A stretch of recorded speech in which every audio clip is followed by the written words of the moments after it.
திரு நவநீத், உள்நோக்கத்தோடு சாட்டை திரிக்க பார்க்கிறார் ஆளுநர். ஒரு முதலமைச்சரை அரசியலமைப்பை ஏற்றுக்கொள்ளாத மதிக்காத ஒரு தலைவர் அப்படின்ற காட்டமா ட்வீட் போடக்கூடிய நிலைமை ஏன் ஆளுநருக்கு ஏற்படுது? முக்கியமா அவர் அருணன் பேசும்போது நீங்க நெறியாளரா இருந்து அவர் சங்கி ஆளுநர்ன்ற வார்த்தையை நீங்க கண்டிச்சிருக்கு. சரி, அவர் who is he to paint? நீங்க மறுப்பு சொல்லுங்க, நான் அதுக்கு அனுமதிக்கிறேன். அவருக்கு இல்ல, நீங்க மறுப்பு சொல்லுங்க, நான் அதை அனுமதிக்கிறேன். ஆளுநருடைய ஸ்போக்ஸ்பர்சன் விமர்சகரா நீங்க சுட்டி காட்டுறீங்கல்ல, அதை நான் அனுமதிக்கிறேன். இல்ல கரெக்ட், அதை நீங்க தடுத்துக்கணும். அவர் யார் சங்கின்னு சொல்றதுக்கு? சரி, உங்களுக்கு எதிராக பேசினா சங்கியா? அது அவருடைய கருத்து, அது என்னுடைய கருத்து கிடையாது. அடுத்தது நீங்க அவருடைய கருத்தை அவர் சொல்றாரு, நீங்க உங்க கருத்தை சொல்லுங்க, அதை நான் அனுமதிக்கிறேன். மாடரேட் பண்ணிக்கணும். சரி, மாடரேட் பண்ணிக்கணும். சரி, சொல்லுங்க. ரெண்டாவது விஷயம், இல்ல நீங்க என்ன கைட் பண்ணாதீங்க, அது அவருடைய கருத்து, அதை நான் அனுமதிக்கிறது. என்னுடைய பிரெரோகேட்டிவ் அது. ஓகே ஃபைன், நீங்க அலோவ் பண்ணுங்க.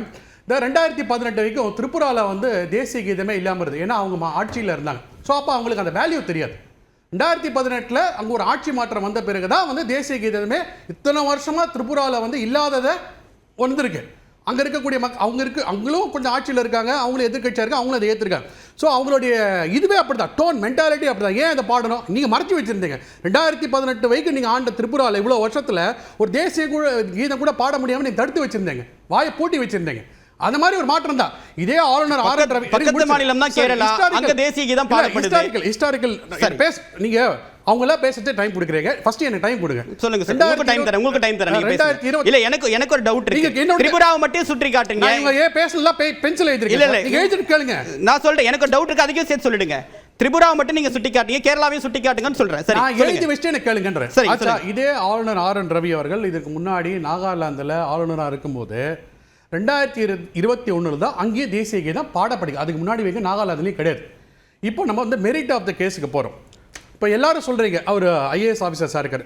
பிரசிடென்ட் கவர்னர் 2 பேருமே கான்ஸ்டிடியூஷனல் போஸ்ட். அவங்க வரும்போதும் போகும்போதும் தேசிய கீதம் பாடணுமா பாடக்கூடாது? இது மட்டும் எனக்கு யாராவது பதில் சொல்லுங்க. நான் சொல்லிட்டேன். சொல்லுங்க. நான் சொல்கிறேன்.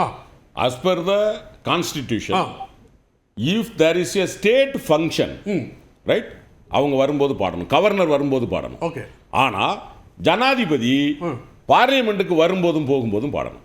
கவர்னருக்கு என்ன கொடுத்திருக்கிறது என்று சொன்னால், if it is organized by a state for a function, ஒரு விழாவாக இருந்தால் அந்த விழாவிற்கு ஆளுநர் வந்தால் பாடணும்.